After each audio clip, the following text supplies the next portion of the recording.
What's up? Okay, I know I've been gone for a little bit, but I'm back. I was gone due to work-related purposes, but guess what? I'm back, and I'm ready to review. This review, we've got, well, I'm sure you know what it's about, looking at the title, and it is about time that I reviewed Bad Santa. One of the best dark comedy films I've ever seen. Yes, absolutely, is on the top. If you had to ask me what's one of your favorite dark comedy films, I'll just tell you off the gate, Bad Santa. Why?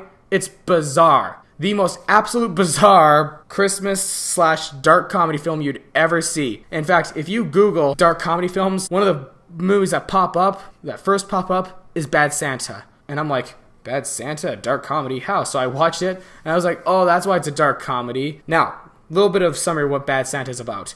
Two conmen, Willie and Marcus, pose as Santa and his helper so that they could get to know the mall so that they could rob it on Christmas Eve. However, their scam goes out of control, like, we have to change our plans, because Willie ends up befriending an 8-year-old kid named Thurman who still believes in Santa Claus, and the head of security, Jin, played by Bernie Mac, discovers their plan. So, what is funny about this movie?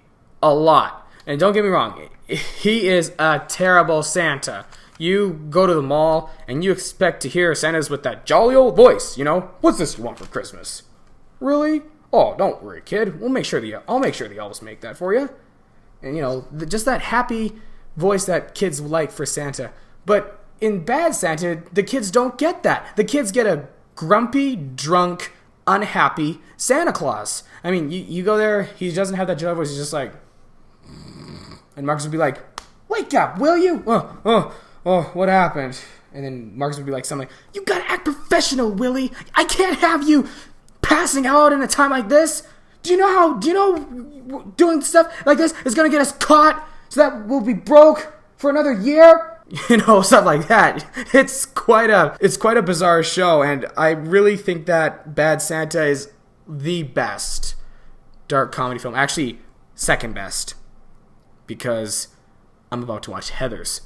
I'll review that next review. So, Bad Santa, what do I like about it, besides it being bizarre? It was really original, especially at the time, 2003, when it came out. No one had ever expected a comedy film involving a mall Santa or an actor who's playing Santa's helper.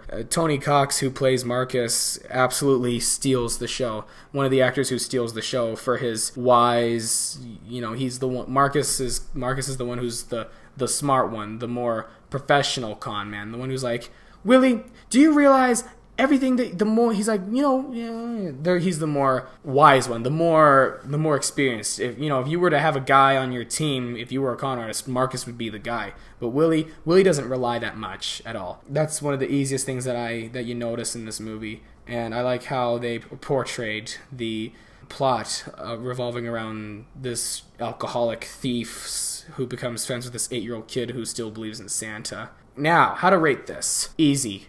Because it's one of my favorites, 10 out of 10 film cameras. Absolutely. The best, and if not, the answer to that. Second best dark comedy film that I've seen. Maybe Heathers will be number one. I'm just about to watch Heathers again. So I will review Heathers as soon as I'm done here. Watching it, that is. So, Bad Santa, great. If you're going to have a dark comedy movie marathon, you have to save some of the best movies for last. And Bad Santa is definitely that. So it should be, here's how you should watch it in the order. I'll tell you in the next video. So, stay tuned. Mr. Blue's here for you.